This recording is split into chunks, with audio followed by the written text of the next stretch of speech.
welcome to the Intelligence Digest, a week's worth of noisy AI news put in context for you every Friday so you can enjoy your weekend.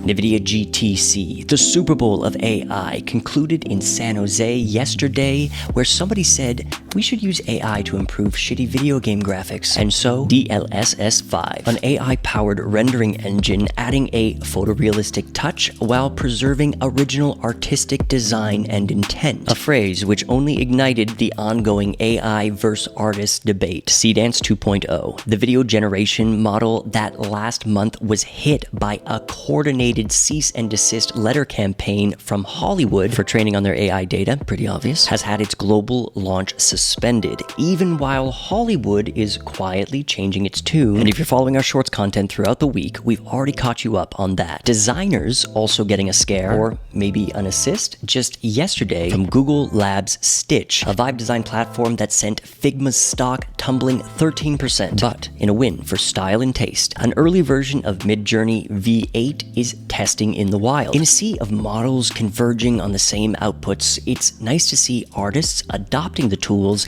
to take us to the next levels of sublime. Also at GTC, Nvidia announced NemoClaw for the OpenClaw community, giving a secure, enterprise-grade bump to the always-on computer agent trend, along with Meta after further pivoting from their $80 billion namesake metaverse project. Your avatar looks great. And then retracting, jumps on the trend with Manus's new My Computer desktop app. And Anthropic finally integrates one of the features that made OpenClaw successful in the first place. Claude Code Channels lets you now manage your coding session from Telegram and Discord. OpenAI under pressure as they lose the market share they once dominated, unwinding the $1.3 trillion in data center infrastructure commits, and shifting resources to coding and enterprise businesses, the spaces Anthropic has been dominating. This means cutting out side quests like maybe their controversial adult mode feature. And all this from under a new threat from Microsoft to sue OpenAI over their recent $50 billion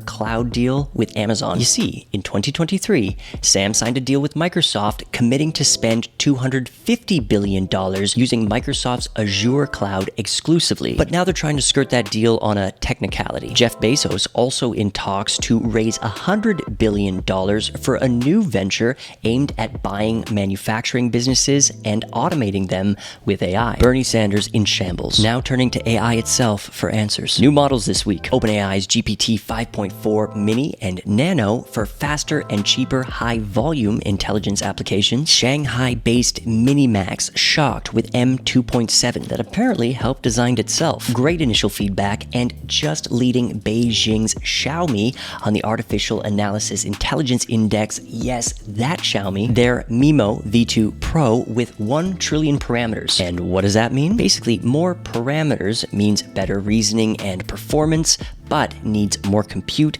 energy, training, and memory.